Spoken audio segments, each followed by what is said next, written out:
Ryan Mead, the host What's of up? Blueshirts Breakaway. How are you doing? Love What's the get going up. on, buddy? It's my podcast gear. It's what I wear for every podcast. Oh It's really yeah, important to me. It's an awesome setup. We don't have anything that special, just straight t-shirts here. But I'm kind of jealous of this. It's Gideon professional stuff. podcasting gear. You have to podcast for at least 2-3 years, and they send it to you in the mail. It's super nice. It's really. Listen, we got about 2 years left then before we can get this shipment. You'll get there, bud. You'll get there. It's important. We will. That's our goal. But thank you again for joining us. We really appreciate it. Big NHL Insider is right. So we're gonna kick things off. I love that you put that there. So the Rangers are 3-4-2 to start this season. Right. What's been your biggest positives and negatives? Your takeaways from this early portion of the season so far. Sure, there's like a lot for the. By the way, I'm Ryan Mead of the Athletic, Blueshirts Breakaway, #1 Rangers podcast. There you go. All right, did it all the way. Biggest takeaways for the Rangers start right off the bat is every single game has been a 1-goal game until Artemi Panarin kind of broke that up with an FU goal at the end of the game. It was 1 second left. Other than that, the Rangers have been in every single game except for the 2 Islander games. The second Islander game, obviously, they blew them out. Wasn't really a game, 5-0, and obviously opening night was also not exactly the best game of all time.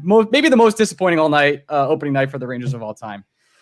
The Rangers this year have been extremely competitive, despite losses of Capo Caco for a game, despite Filipino getting injured, Jack Johnson being in existence. So there's been a lot of good so far, but we all knew going into this year that the pit of despair, the East Mass Mutual Division, was not going to be an easy task for any squad. Definitely. And yeah, Jack Johnson's existence, which we'll get into in a little bit, is something sure we will. Yeah, Jackie has hindered the Rangers throughout the early part of the season. I mean, to be fair, he did have like a game where he was maybe like a 3% of himself, like where he was like, okay, he made like a pass and like we all clapped. We're like, yeah, rooting for the underdog. He made 2 passes. Yeah, game 2. We all know the pass. He made the pass out of the zone. I was like, damn, he's good. And other than that, he hasn't played as much because of the groin injury and such like that. Yeah, for every good game, he gets $500,000. That way, at the end, it works out to $1 million. So, moving on, though, you think it's time to commit to Shesterkin? He's won, especially since he's won his last 2 games. I beat this drum over and over and over again. Igor Shesterkin is the starting goalie of the New York Rangers. I don't really understand what goes on with Georgiev a lot of the time. I like Georgiev. I've had the pleasure of meeting Georgiev. He is a really, really nice kid, really well put together, as competitive as they get. But if you ask anybody in the Ranger organization, you take them aside and you say, hey, who's the starter of the New York Rangers in goal in 5 years from now? I would be absolutely flabbergasted if anybody told you it was Georgiev. No one's going to look you in the face and be like, oh, it's actually Georgiev is going to be the goalie in 2025, 2026. Like, that's not happening. It's Igor Shesterkin. The guy has had a tremendous career. I think up until like 2 nights ago, he's had like 18 career losses since 2016. 18. I lose more in a day than Igor Shesterkin loses in like 5 years. The kid is unbelievable.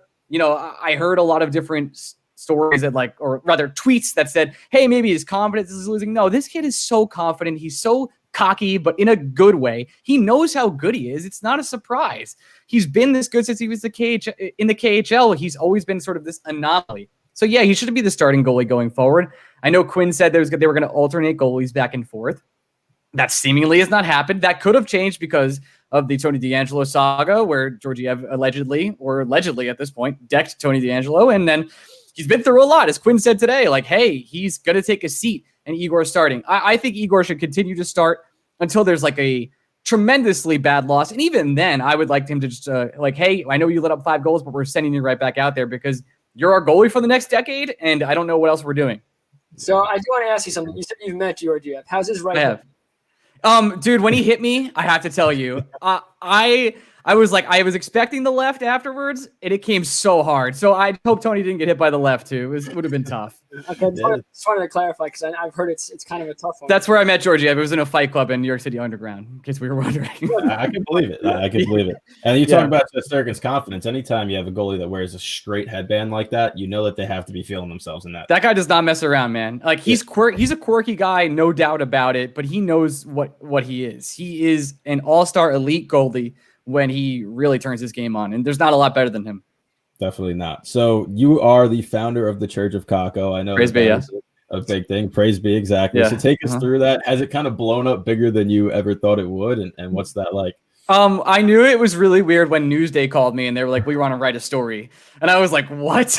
They're like, yeah, we want to write a story on Church of Kako. And I was like, you know what you're doing, right? I didn't think it was going to be that big. Listen, we were pumped. Like, my favorite thing to do in Ranger Hockey Twitter is I would like to make a joke that makes like one specific person laugh. And like, that's it. Like, I want to make stuff that's for one niche weird person. And I'm like, yeah, that's cool. Suddenly, but it seemed multiple people were pretty interested in it. So we bought the robes. We went to the prospect meetup. I got to meet Kako. He was pretty receptive of it, and until they arrested me, which I thought was tough.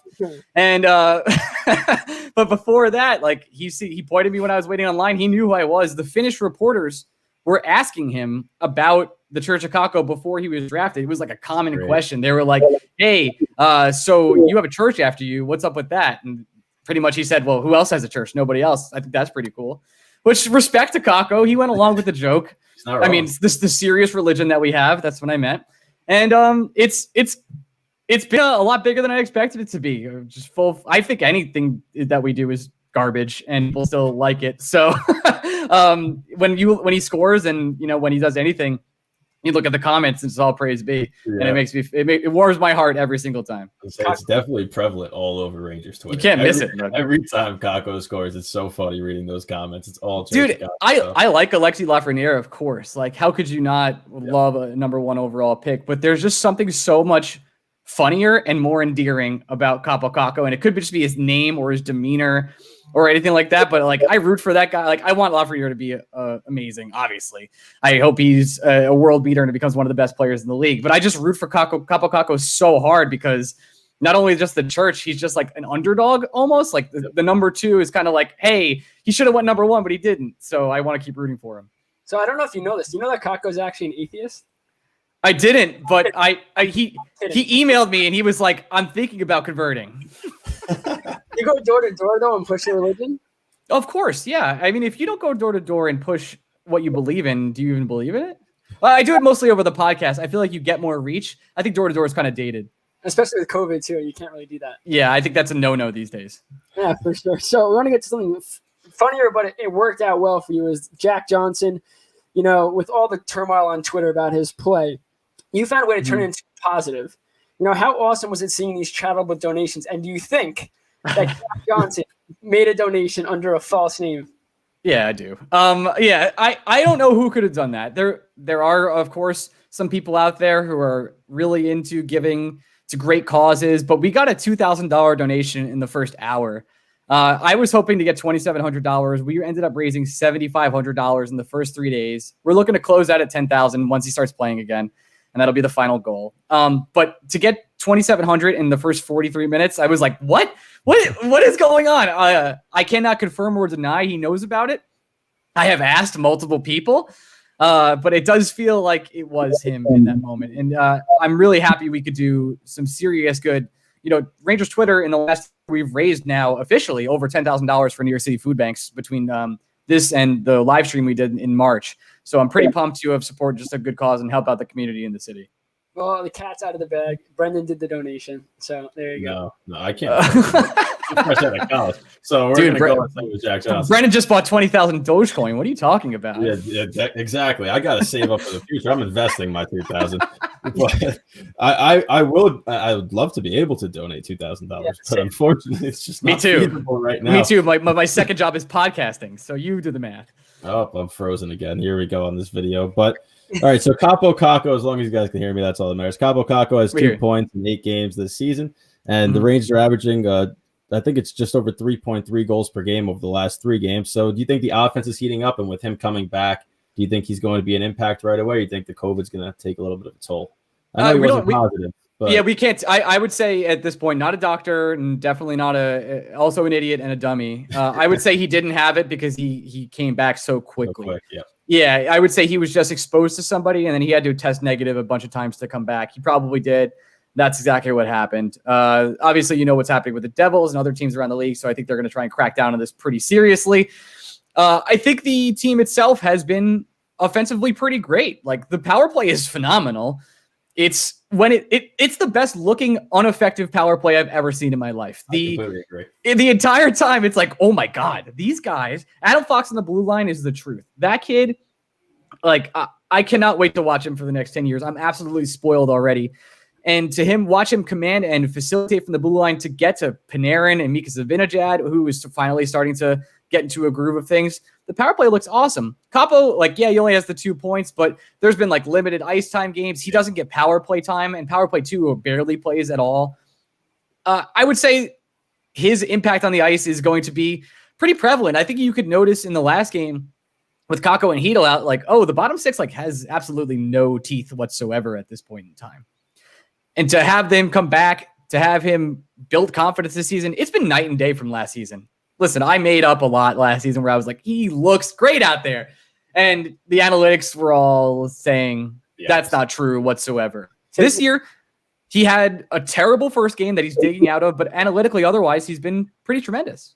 Yeah, he really has looked sharp. And I said I was on a show yesterday, and I said his defensive game, it might not be stout, but he does look like he's committed to it, which is awesome to see.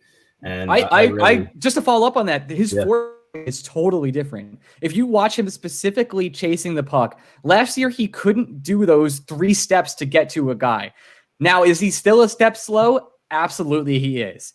But this year he's at least got the motor to keep going, to keep pressure on the opponents, and he's affecting play away from the puck. Because before he got to the NHL, you have to remember, he was a kid in a man's league where they all passed him the puck no matter what he did. So now he's learned how to play off the puck and has increased that. And the next step for him, seriously, is taking a step in his skating and working with a skating coach in the offseason, increasing his speed by just this much. And that's going to bring him to the next level of a player that he could be. I mean, we're looking at it, especially that year, Jack Hughes is like an absolute animal this year. And I think some players just takes that extra year to get in game form. Look, Lafreniere struggled to start off this season. He scored an overtime goal, big goal.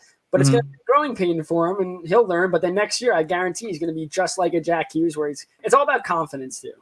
Oh, yeah. Jack Hughes this year, as you know, I don't know if I can curse on this, but he pooped on my lawn pretty hard when I made a video about him. That sucked. And he's been great this year. What else can you say? He put on the weight, he put in the work, and he's a Hughes, so they all just turn out good. Like, that's how it works, I think. I'm not a hockey buff, but Luke Hughes is going to be on the Rangers next year, and he's going to be awesome. So, and what can I say? Riley Hughes in their system too. I know. We're just collecting them all. One across the river, get 2 more. It's too bad we don't have Quinn. Would have been real nice. Yeah, would have had a big family bonding atmosphere at MSG. Yes, absolutely. Last question for me. So, Keandre Miller has been an awesome defensive and offensive player for the Rangers this year, and I just want to ask you: do you think the pairing with Trouba has helped him grow? Or do you think it's due to Trouba's struggles and mistakes that we're seeing Keandre Miller like bail him out, which makes him look even better with sliding plays to break up 2-on-1s, like stuff like that? You think it's because Trouba's helping him out, or because Trouba struggles, we see more greatness? Boy, this is mean. No, I'm going to be mean. Jacob Trouba has been not the 8th most highest paid player in the NHL since he signed with the New York Rangers. Yeah, He's been lackluster. There are games where he shows incredible toughness, but there are a lot of games where he shows tremendous inconsistency, where he'll lose a puck, he'll miss an assignment, he'll do a really high risk pass that does not pay off for him. But the one thing that Keandre Miller has for him that allows Jacob Trouba to sort of open up and play a better style is that Keandre Miller's skating is almost effortless. He skates just I haven't really seen it before. The way he skates and can get across the ice, he's so quick, he's so mobile, and I hate to sound like Joe Micheletti, he's athletic. Like the kid has a lot of spunk and motor out there and has been tremendous. He's seriously been the second best defenseman on this team this entire year. It goes Adam Fox, Keandre Miller, and I think you're going to see Quinn the rest of the year. And I said this before the season, and some people laughed. It's okay. It's okay to think I was wrong, but I'm not. People on Twitter, like at the end of games, I got to stop saying like at the end of games, Keandre Miller and Adam Fox are going to be the 2 defensemen that are out there when the games are close. Well, they should be. Should and will are 2 different things with this team, because we saw Mark Stahl be the guy out there in the last minute of the game for too long. I'm an Islander fan, and I cover the Islanders. Let's not talk about putting players out there in last-minute situations, because the fact that I feel like we're talking the same exact thing. Komarov being out there in the last minute, blowing it. two defensive breakdowns by. No, I don't even want to talk about it. Continue. We had a time in Ottawa Game 5 where we put out Mark Stahl and Nick Holden to win a game. So I relate to you, Steven. Was that a Pajot? Was that the Pajot series? Yeah, that was the Pajot series where he became Wayne Gretzky. That is correct. that was my freshman year. That's when I first met Stefan there, and oh man, the amount of torture watching Pajot just torch the Rangers every single night was terrible. You were, I wasn't. But back to Keandre Miller. Yes, really absolutely. Phenomenal the way, and then that block shot. I think that was the best defensive play I've seen the Rangers make since they were in the playoffs, and it was Dan Girardi doing that type of stuff, and those guys, Ryan McDonough down there. But that was such a heads-up play to get back in front, stop that. And like you said, with Fox and him, they're set up at the 1-2 spot on D for the next foreseeable future. Well, that's what makes this so hard for the New York Rangers. And I will preach this from the mountaintops until the end of time. Right now, as of right now, you have probably 3 of your pieces for the next 6+ years on the New York Rangers. You have Keandre Miller and Adam Fox and pairing 1. Then you have Jacob Trouba. So on your right side, you already have 2 of your pieces for the next 6 years. Yep. And you haven't paid 2 of them yet. So you're going to pay both of them eventually down the line. Adam Fox is going to demand a serious salary. I don't know how Tampa Bay does it. I don't think Adam Fox is going to accept $5 million on a bridge deal. I would say you do anything to get Adam Fox for 8 years immediately. It's going to be an interesting salary struggle for the New York Rangers to fit not only Keandre Miller, not only Adam Fox, but Lafreniere, Brett Howden, I'm kidding, Capo Caco, and all these other players, and Vitaly Kravtsov down the line, all these players that they want to extend down the line, along with Mika Zibanejad and along with Pavel Buchnevich. There's a lot coming down the line for the New York Rangers. It's going to be very interesting to see how they handle it.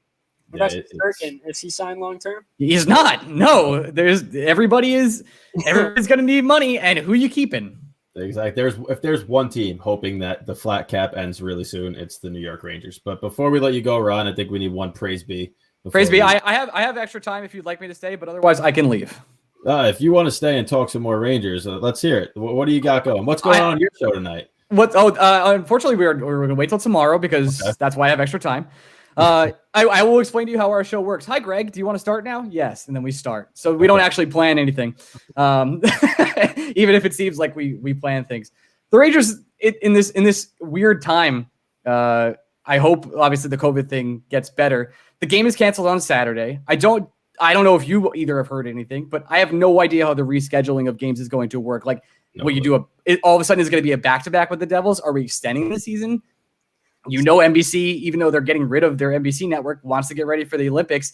There's so many interesting questions with the Rangers and especially their schedule. Luckily, they play for now teams that aren't affected by this in the next week and a half, but in the Islanders next Monday and then in the Bruins. But this whole schedule is going to be turned upside down, so I have no idea how they're going to handle it.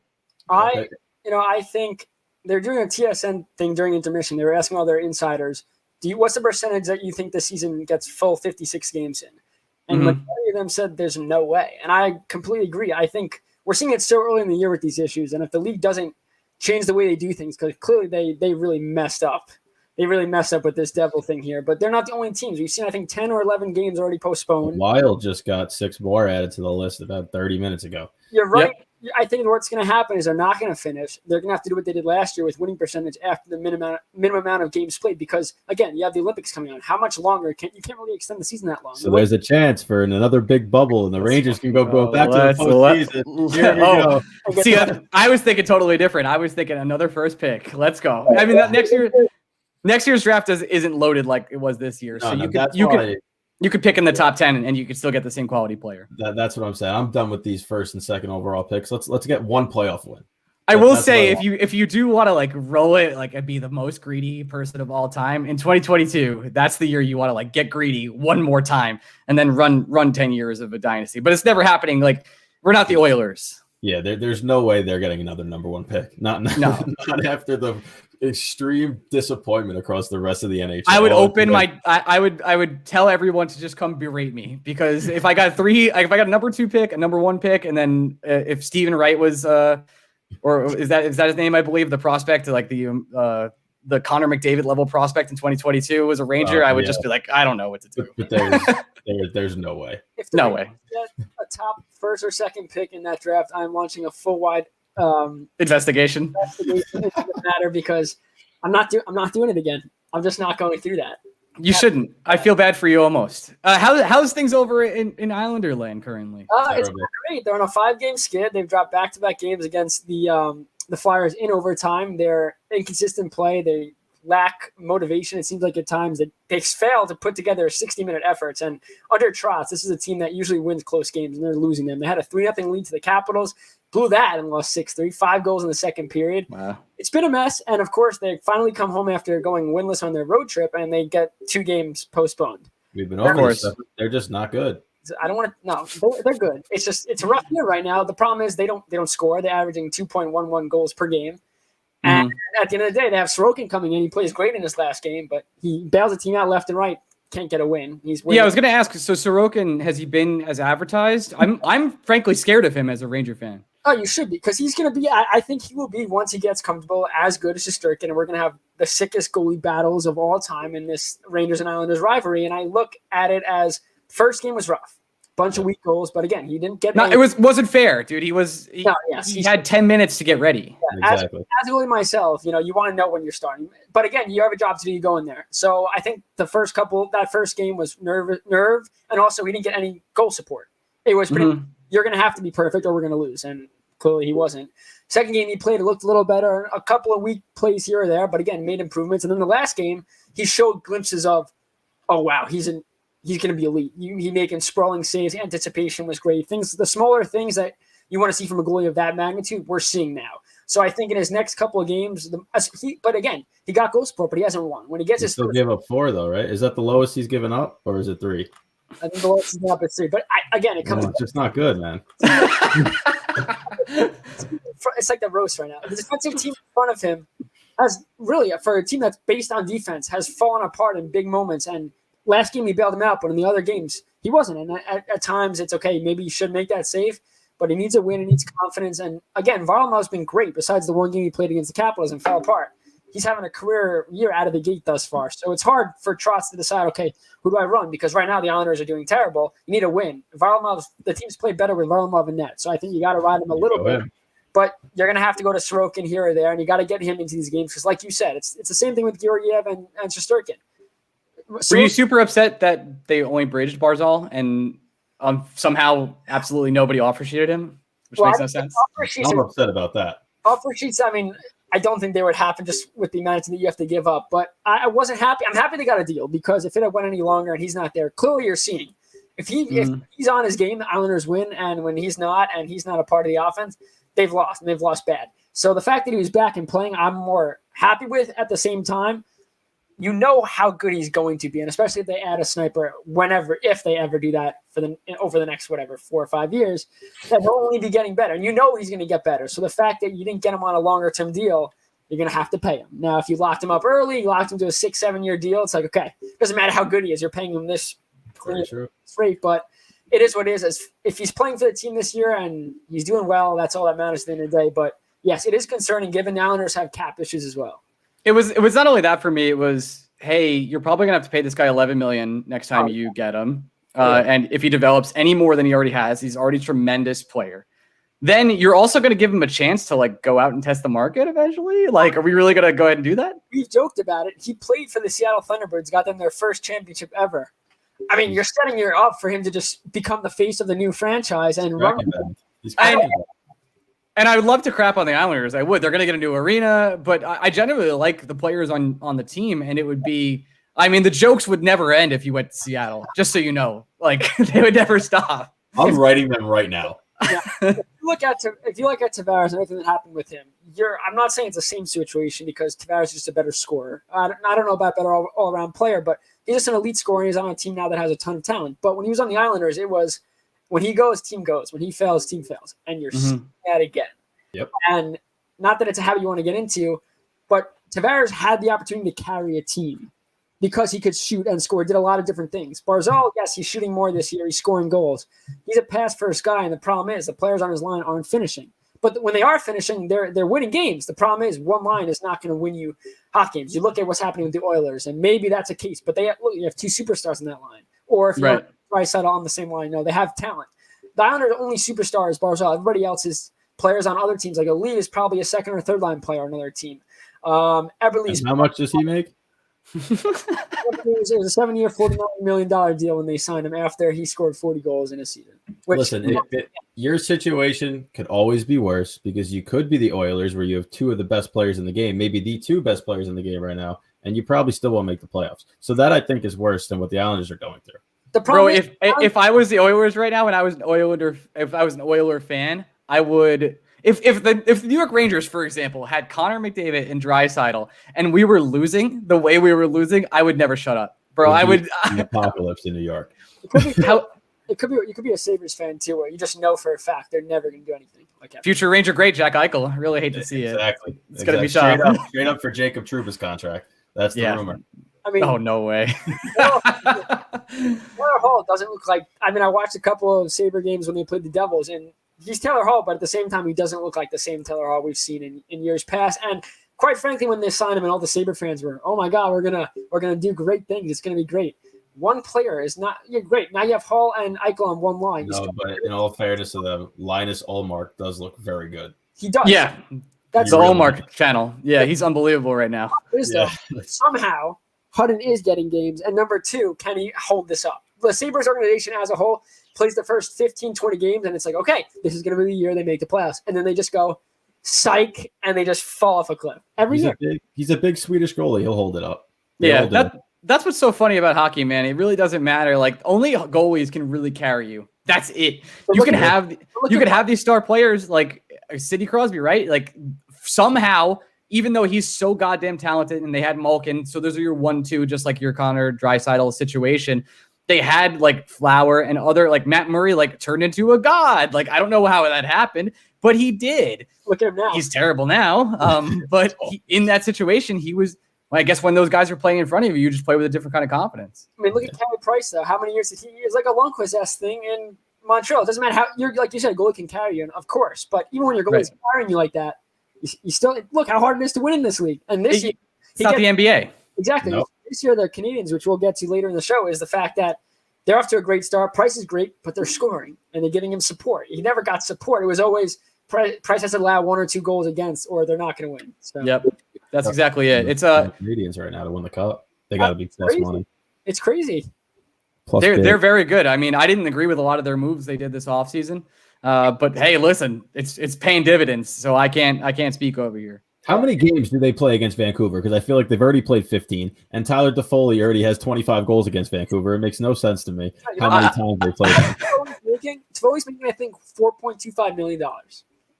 That's insane, dude. NHL salaries are a joke. It's so funny when you look at other sports and you're like, he's making $7 million in the NHL. Like, oh my God, that's so much. And then you look at like the 9th guy on an NBA team or like our relief pitcher in MLB. You're like, no, $7 million is steal. Unbelievable. It's like, what are we doing? Garrett Cole just got more than 4 teams in the NHL. Like, yep.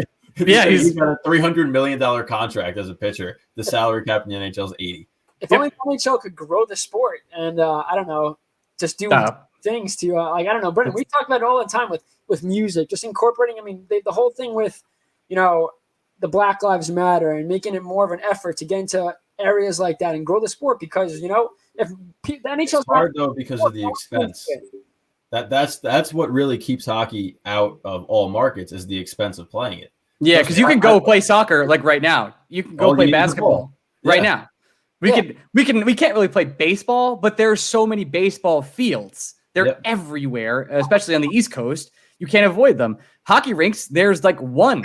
And you have to pay for it. Like, I can go to the park right now with my buddies and shoot hoops, but I can't go to a rink without tossing 40 for just a free ice. Right? So you have to do it in a different way, and you can't be on NHL and NBC. Sorry, like you have to be out. Like I think every single game should be on Twitch. Like if I'm the NHL, I want to make a Twitch deal. Hey, I want a game on Twitch every single night. Well, why? I want to get young fans.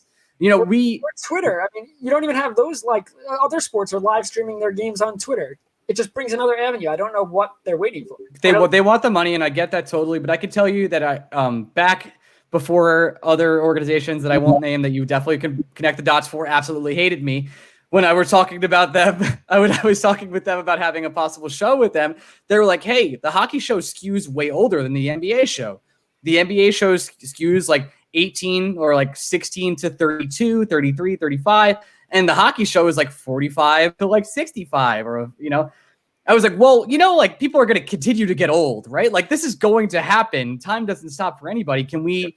Maybe it's time to reach out to younger fans. And that's what I guess we try and do, is cater to like a younger audience, even though we've been doing this for 5 years now and we're 31 and we were 26, 25 when we started. Like, I just think there's a lot of ways to cater to a younger generation of hockey fans who want to be part of it and just get blacked out from watching, don't have access to it. There's no media personalities. In the NBA, you can find out what every NBA star is having for dinner. And and Woj will report on it. But it does not happen in the NHL. And the drama, like, I don't watch the NBA as much, but I know everything. I know everything about the NBA. I listen to the Low Post. I used to be a Simmons fanboy until I turned on him super hard. Like, I know everything about the NBA, and I hardly watch. It's the drama of it, and that matters a lot for getting generating viewership. If you look at baseball right now, they're in a situation because their fans are all old, and they're not doing anything to combat. We need to grow the sport in the young. Let the kids play is their big thing now. Letting the young guys show emotion, but they're so old-fashioned that they're going to lose a ton of – once these older fans no longer watch the sport, who's watching? Because they're not building it from the kids up to watch it. They're catering still to your 55 and up fans. And the NHL obviously is a little different, but – Well, the NHL is a big opportunity right now because they have a new TV contract coming up. And I know that NHL fans might not want to hear it, but going to ESPN would just be huge for the sport. It's huge. I hate to say this, but it's like the last option. Really, because everybody's going to be seeing it. All the people that go on Twitter right now and they say not a sport under the hockey games, regardless of whether they want to or not, are going to put on ESPN by habit, and there's going to be a hockey game on at some point, and it's just going to grow the game. Remember when everybody complained about the ads on the jersey, and I've not heard a lick about that? Once you get going, no one cares. No. Well, you see it on the helmets, though, if they annoy you. I mean, there's one. No, the Pittsburgh one is awful. I was going to say, is that but it's blue on a black and gold jersey. It's miserable. Yeah. Like the Rangers at least went with the blue Chase logo on their blue helmets. Yeah, or the white one that I don't even know what's there. And exactly.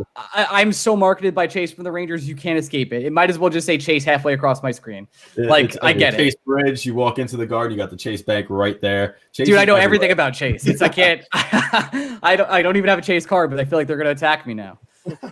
It's so true though. Chase is everywhere at the Garden, but yeah, the Pittsburgh one, the bright blue PPG on a black helmet. But just to get back to it, ESPN is the way to go, and you have to innovate here. Like the MLB just hired Theo Epstein to grow the game. The first thing he did got Ken Griffey Jr. Wow, great job! Automatically, that's awesome. Getting these older generations in, and also superstar players that were fans when you were a child, getting Gretzky back, getting these people who want to do fun stuff back in the league, promoting it. When's the last time you saw Wayne Gretzky promote the NHL? The only thing I could think of is when he played Ovi in an NHL game. It's the only thing I could think of. And it was super fun. And by the way, and he had a great time, it seemed like. And they had so many people that were on that stream. Yeah. And that's awesome. You should be doing stuff like that. It's funny because I fight for the NHL to do more all the time, and I don't even know why. What is it going to do? So I just try and be happy and enjoy what I have, and hopefully the Rangers win a cup before I die. That's all. I could second that statement. Ryan, it's been a pleasure having you on. We do have to talk about the depressing Islanders a little more, but we appreciate your time as always. You look great. Keep the comments going. We love it. Big NHL insider Ryan Mead. That's me. Thank you so much, everyone. Thanks, guys. Talk soon. See ya.